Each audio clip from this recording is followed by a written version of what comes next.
Well, hi-ho, folks, and welcome back to the adventures of Turwinkle, the Gnome Mage. Well, hi, Turwinkle. Greetings. Are you all set for tonight, sir?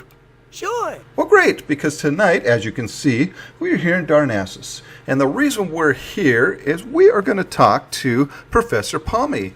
And the reason we're talking to Professor Pommie is we're going to find out all about her wonderful event that she does usually on Thursday nights, right around 4 o'clock. And that is Professor Pommie's Prodigious Pet Practicals, a wonderful pet battle class that talks about how to battle your pets and all that is fun about role-playing in that environment.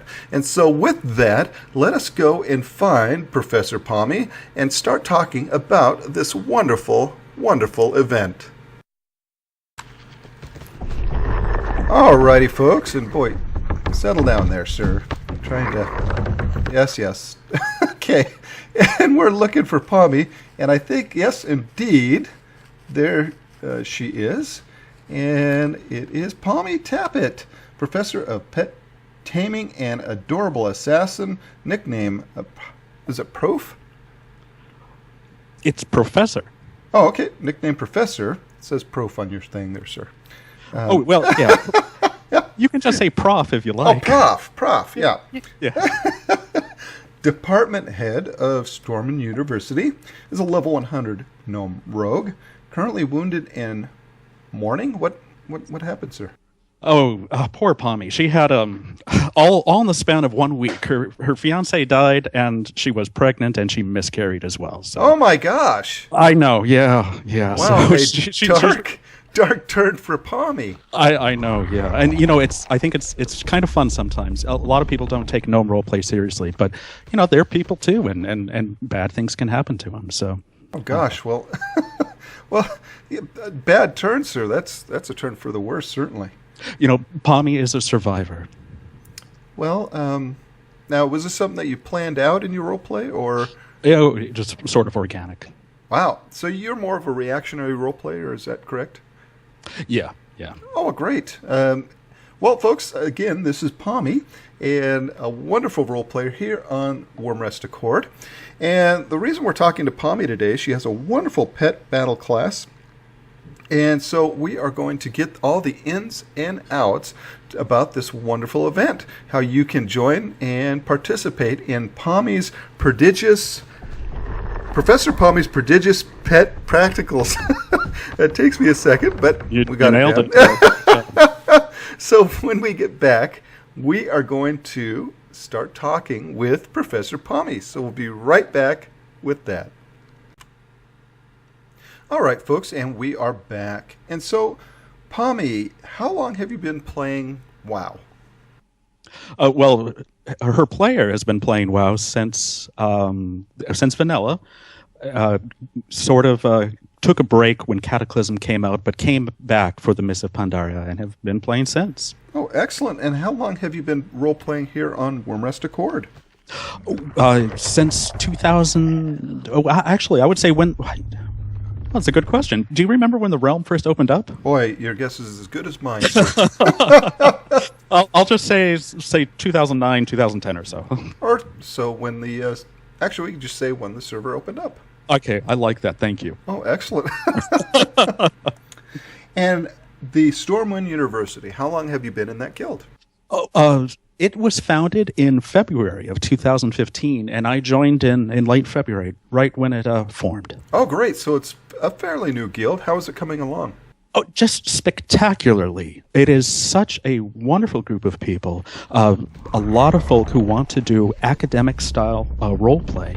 And we have an incredible leader who herself is actually a professor at a university. And what a great reader of people. She's just in the medium of just pure text, she can figure out someone and knows if they're going to be a good fit for her guild or not. And wow, we have just a fantastic faculty. I love them all. Oh, great. All right, so I guess what we'll do now is kind of narrow it down to, we are talking today about Professor Pommie's Prodigious Pet Practicals. And so how did you come up with the idea? Well, it actually started back in 2013. I was approached by a character whose name is Draz, that's Drahs, and he and a few other people, they're in different guilds, but they all roleplayed as if they were part of a university called Stormwind Academy. And they asked Pommie to join, but they wanted Pommie to produce some kind of academic material first, a thesis. And so I thought, well, what am I going to write my PhD thesis or PhD dissertation on? And I had been doing pet battles for some time, and I had a set of notes, about like 5 to 8 pages of typed notes on various pet encounters so that I could face them daily and do the daily pet battles and get those fun rewards. And I thought, you know what? I've got these notes. Why don't I just expand those out and make it a real thesis? And so I did. And in fact, it came out to 40 pages of a PhD thesis. Oh, wow. Okay. Yes, all in character, all about pets and pets battles. And I'm going to put into the party chat here for you a link to that if you'd like to see. Okay, let's check that out. All right, folks, right there, tinyurl.com/pet-battle-dissertation. And look that up. 40 pages, holy smokes. Yeah. So they said that was good enough. I should hope so. Really? Yeah. So I earned my PhD and joined the Stormwind Academy. The other players, though, who kept that up, sort of just disappeared from the game. And there was also a guild that existed around that time called the Way of the Tishui, and you may remember them because you did a video. Certainly, yes. Yeah, and they had a bi-weekly, or maybe it was monthly, pet event, a show and tell event. I really enjoyed that. And I thought, I'm going to bring that back, but I'm going to make it a class so that I can actually take the material from my PhD dissertation and make other players more effective at pet battles, both against the game environment, the various pet challenges, the Master Tamers and the Celestial Tournament, and also against each other for the PvP pet battles. So that's the history of it. And we've done 9 weeks of it so far. The material has been getting denser and denser. There's a lot to this. It's fun. Well, awesome. So, folks, when we come back, we are going to find out more of the particulars of Professor Pommie's Prodigious Pet Practicals. I almost got all the way through it. Right? But we're going to... Turwinkle. I'm sorry. It's going to be 3%. Oh, good Lord. Okay. Wait, can I do that? Sure. Why not? Oh no! You know what? Don't worry. That's fine. You keep your salary. All right, folks. We'll be right back. Alrighty, folks, as you can see, Pommie and I have been drafted into the Sentinels. And so, unfortunately, no, these guys are a wonderful guild. And if you folks haven't seen their interview, do go check out their interview on the Adventures of Turwinkle the Gnome Mage, who interviews the Sentinels. And again, a wonderful, wonderful guild that's been here for a very long time. And they do, I think, the best as far as lines and guild movements.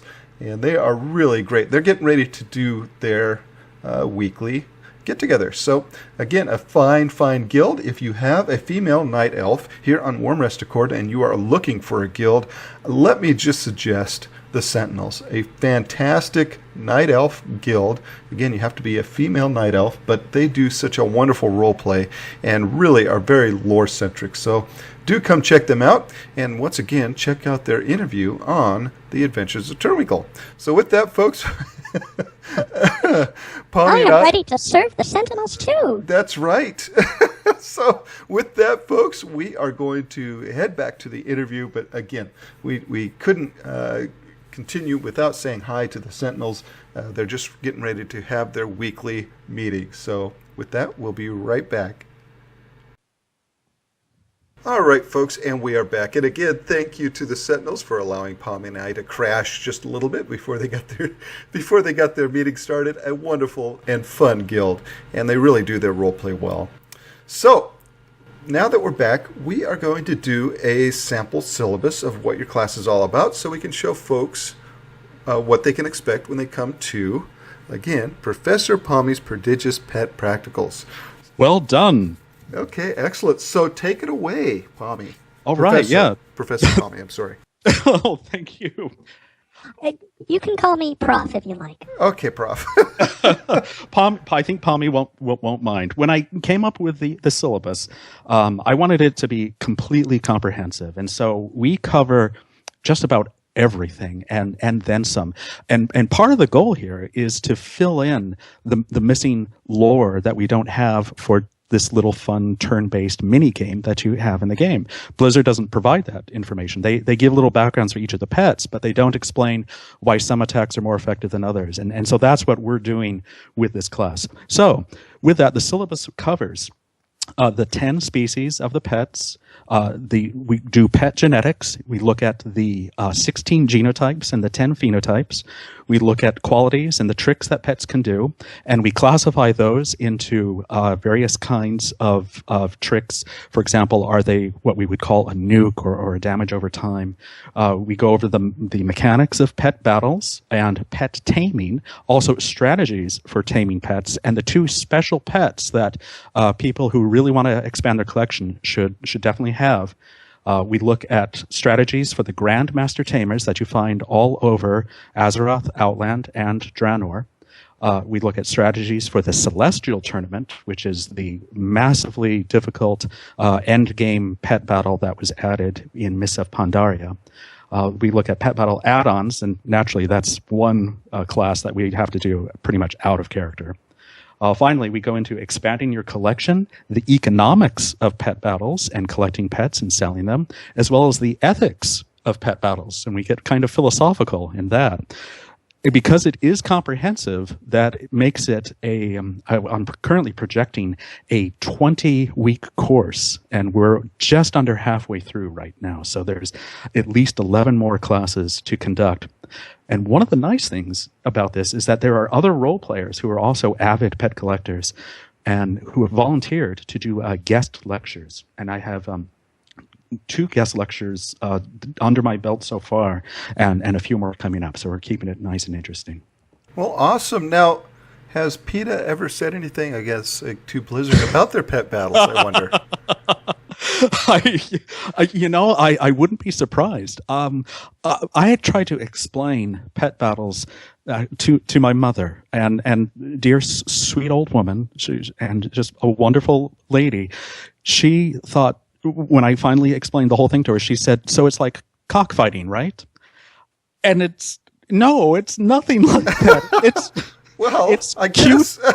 It's cute and adorable. And then I thought, well, wait a minute. Maybe she's right. So wow. when Pommie talks about pet battles, she doesn't say that they get hurt. She says they get boo-boos. And if a pet falls in battle, she doesn't say it dies. She just says either it falls in battle or in her own voice.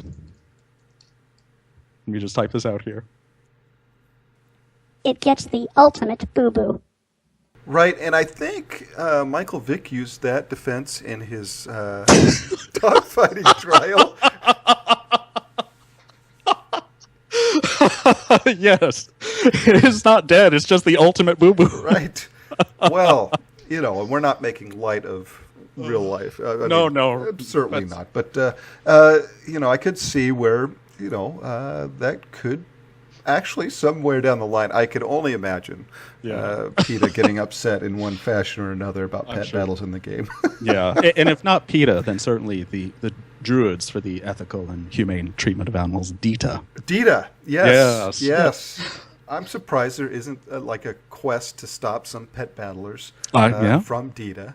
And so there you go, Blizzard, a wonderful quest line. We have a new idea for you. Protest the pet battles in World of Warcraft. So excellent. Now, I would like to point out that royalties can be split between both Turwinkle and Pommie. Excellent, yes. We'll expect that in gold. Yeah. Mm-hmm. When we come back, folks, we will start with the first part of the class. So we'll be right back with that. All right, folks, and we are back. And so we are going to take an excerpt from Lesson 4. And what is this lesson called, sir? This is all on pet attributes and genetics. Oh, wonderful. Okay, so take it away, sir. Welcome, Turwinkle. Welcome to the special session of Professor Pommie's Prodigious Pet Practicals. I'm your instructor. You may call me Dr. Tappet or Professor Pommie. Oh, excellent. As a reminder, if you're taking this class for credit at Storming University, attendance and battle exams are part of your grade. I am getting an A, right? I think Turwinkle will get an honorary degree out of this. Oh, Yes. sweet. Okay. If you're just auditing this class, sit back, relax, and have fun. Just one quick announcement before we get started. Our next regular class is a field trip, so pack a snack. We'll be meeting in Goldshire. Oh. Now, don't be alarmed. The mayor has really cleaned that town up. It's no longer a wretched hive of scum and prostitution. Okay. I was a little worried.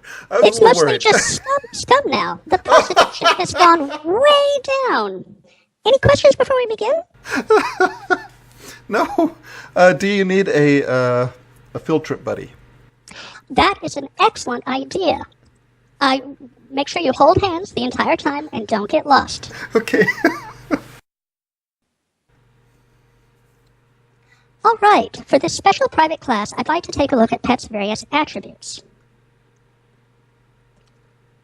Suppose you were to take a sheet of paper, or if you have a huge collection, a long scroll of paper, and write each pet in your journal down the left side. You'd have Hibiscus, adder, albino kimmerling, albino snake, Alliance balloon, alpine chipmunk, alpine foxlane kit, and so on, finally ending with Zipow tiger and Zomstruck.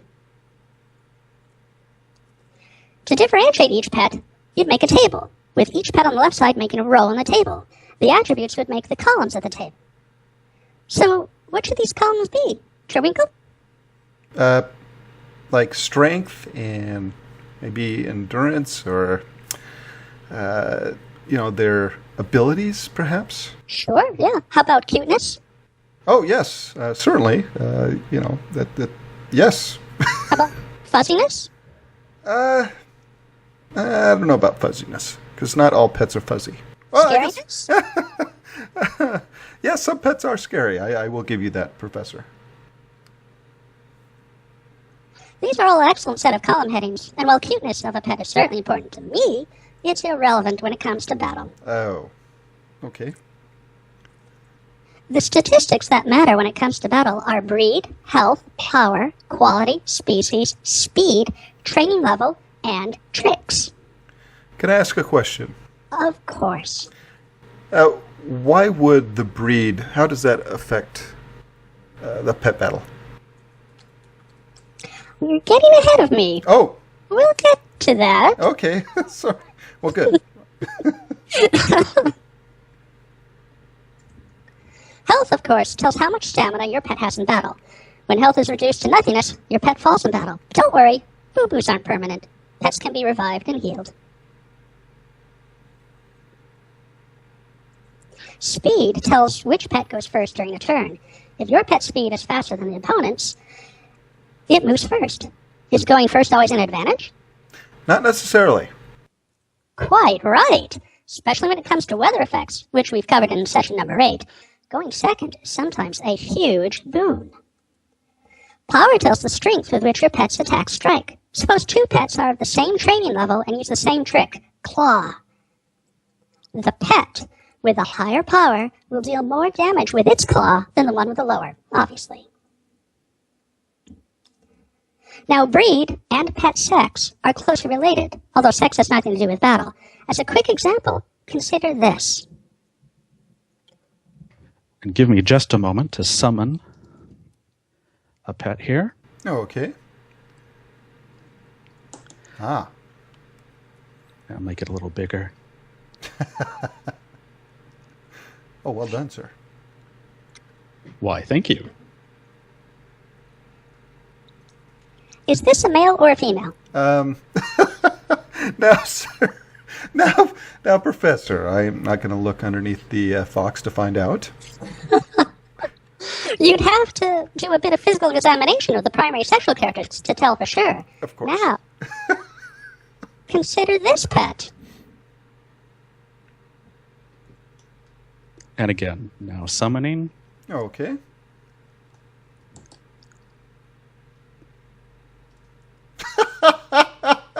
Now, I do love the comment there. That was wonderful by your pet.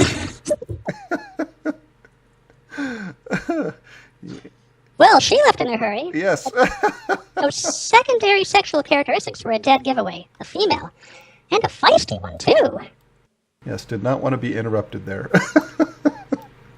Now, internally, Blizzard assigns a breed ID code to each pet instance. Breeds 3 through 12 are males, and breeds 13 through 22 are females. Curiously, Winter's Little Helper, which we just saw, has just one breed ID, 3, so it's a male. Is that a mistake on Blizzard's part, do you think? I think so. Probably because the Little Winter's Helper came out as just a companion before the whole pet battle system was added, and I'm sure she just got a default breed. So there you go, Blizzard. You might want to fix that. Yeah. Unless it's a male gnome that likes to dress, Yeah. I've seen some transgendered gnomes out there, and even more strange things. So, all right, let's get back to the class. Okay. What do these different breeds mean? Research that I and others have conducted have found that there are 2 genes responsible that determines the pet breed. These 2 genes can take on 4 expressions. Since there are 2 genes and each can take on 4 expressions, how many possible genotypes are there? Oh, now you're asking math, Professor, and again, I thought I was just in a pet battle class. I didn't bring my calculator. So, my goodness. Well, again, this is a comprehensive course, as I've said. Right. Sir, I will leave that in your capable hands. All right. Just say, we're talking to, someone that, a goblin that wouldn't know how to. Sure thing. Each gene can have 4 expressions. 4 for the first, for the second, so it's 4 times 4 equals 16. Well, there you go, goblins. And yet, in nature and in mechanical pet construction, magical pet summoning, etc., we see only 10 phenotypes. Remember, a phenotype is the physical observable form of the pet derived from the genotype. What does that mean for the missing 6? Well, Any tips? Again, just say I was a goblin and you had to explain it to me. Okay. It means they're unviable breeds. What does unviable mean? Much like a goblin, disgusting. Turwinkle. You're just making me crack up here.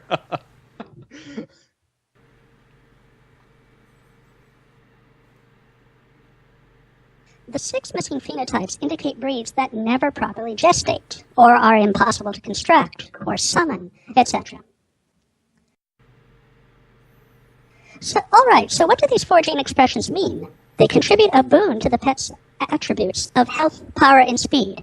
We use the following notation to indicate the gene. H for health, P for power, S for speed, and B for balance of benefit amongst those 3 attributes. So, if gene 1 is expression H and gene 2 is expression H, what kind of pet do we have? A very healthy pet. Right. Both genes provide a boon to health, and as a result, the pet is incredibly hardy in battle. Let's quickly look at the rest of the genotypes. HP is a healthy and powerful pet, not as healthy as an HH. HS is a healthy and speedy pet, and HB is a healthy and somewhat powerful and fast pet. PP is an extremely powerful pet. PS is powerful and fast. PB is powerful and somewhat healthy and fast. SS is an extremely speedy pet. SB is fast and somewhat healthy and powerful. Finally, a BB is somewhat healthy, somewhat powerful, and somewhat speedy.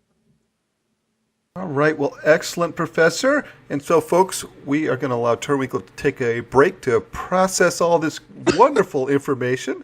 And so we will come right back, folks.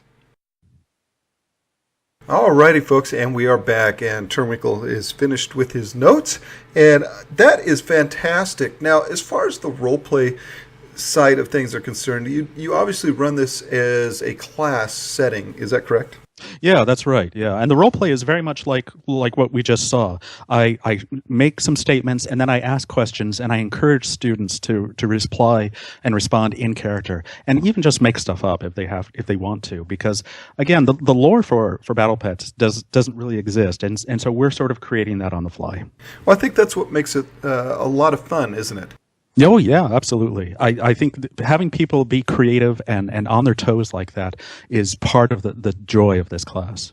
Especially those that, summon squires when you're taught to bring out a humanoid and that squire's name might be Dinner. Yeah, which is an unusual name for a squire. I have to wonder if the owner of that particular pet has some plans to perhaps have a meal later. It's kind of a scary notion to think about. Indeed, yeah. So a warning to all squires out there, really take your time, research the background of your master or of your warlock in this case. Right, so in this case, all complaints can be sent to magicalwarlockgirl at Dravi.com. Yes, that's right. That's Dravi at magicalwarlockgirl.com. Now, how do you see roleplay with pets? Do you see that it's going to get even better, or have you role-played a lot with pets? I don't actually, this is kind of sad. I usually don't role-play with a pet out myself, but I have seen some other people in the world of Warcraft do it, and there are just some beautiful executions of that. Let me give you a quick example. There's a Pandaren female alliance right here on Wormrest Accord. Her name is Trenla, and she is a mage, a frost mage specifically, right up your alley, Turwinkle. Oh, yes. Anyway, and she has a pet, which is a water waveling, and let me go ahead and summon that right now so you can see what I'm talking about here. Assuming I have one, and I'm sure I have one. I've got 612 unique pets so far. Holy smokes, sir. There we go. Okay, so... Oh, it's a George. Does that look familiar? Yes, yeah. it certainly does. Exactly. Yes. And she always has her water elemental out, her George out, and she names them Splish and Splash. That is wonderful. Isn't that great? And they're out all the time, and she role plays with them. And sometimes she will even send the larger one chasing after Pommie because she likes to get Pommie all just soaked, and even during class. So she's Pommie has to be on her toes when that happens. Right. Yeah, I'm always constantly having to pull George off of folks, and so I'm always sending him to go look at the griffin or whatnot when we're doing our adventures. So wonderful. Yeah. That is exactly awesome. All right, well, excellent. So, folks, when we come back, we'll give you the final details on how you can join Professor Pommie's Prodigious Pet Practicals. And so we'll be right back with those details. All righty, folks, and we are back. And so, Professor Pommie, how do folks come and join this wonderful event? Currently, they are being held every Thursday at 4 o'clock Pacific time on the Alliance faction, and we hold the classes at the Gatehouse, which are just east of the city of Darnassus. If you are off-realm, and I certainly encourage people to attend, just whisper me your battle tag, and I'll add you and get you into the class. We have visitors from several realms now to attend the class, and our last class had 31 people. It was huge. Wow, that's great. And so any race on the Alliance side can come and join? Exactly, yes. Although I was having to infiltrate Orgrimmar just the other day, and I saw a goblin, a little goblin girl, and her name was Pommie Pocket Bomb. So I have a feeling they might be starting up on the Horde side too. Oh, wonderful. I love it when we can include the other faction in on these wonderful events as well. Now, do I have to have a lot of battle pets to participate in the class? Not at all. Just a willingness to learn and have fun. Oh, excellent. And I guess, and it's every Thursday, is that correct? That's right, yeah, and we're on session number 9. Next week is our exception. We have our field trip. We'll be meeting in Goldshire instead of in Darnassus. But we have at least 11 more classes to go before we wrap this whole thing up, and then I'll just start it up again. Oh, excellent. Now, where do you advertise this class at? Currently, there's advertised on the official forums, in the Wormrest Accord specific forum, in the World's End Tavern forum, and also at the site warcraftpets.com. They have a community spotlight forum there where I also advertise the class. And if you are into pets, you really want to be on warcraftpets.com. It is a great resource for pet collectors and battlers. And lastly, if I would like to join the Stormwind University Guild, how would I do that? Oh, just head over to stormwind-university.com, and right there on the front page are all the information you need to join up. Well, excellent. Well, thank you so much, Pommie. This has been a lot of fun, and really, I didn't know a whole lot about pet battles, and it's really great to see that it's another avenue that you can take with your role play, and another thing to do within the game if you're not a role player and want to do something that you're done with questing and you're done with raiding, or maybe you're tired of PvP. Here's another way to enjoy the World of Warcraft, and there are how many pets out there? Oh, let's see. There are currently 724 unique pets that you can collect.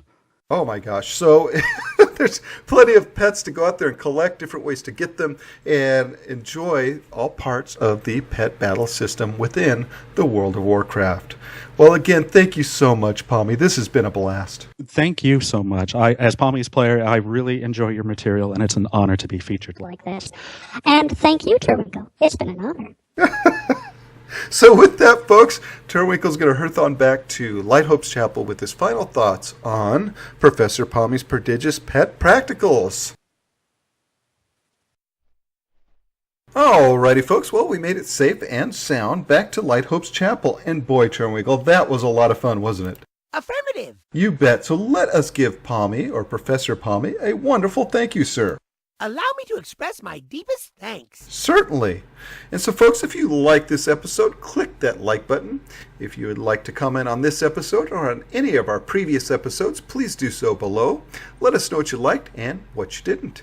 And finally, if you'd like to subscribe, well, we would love to have you, so hit that subscription button today. All right, Turwinkle, well, excellent job, sir. I know we've got a lot of pets to go out there and get, so great job, Turwinkle.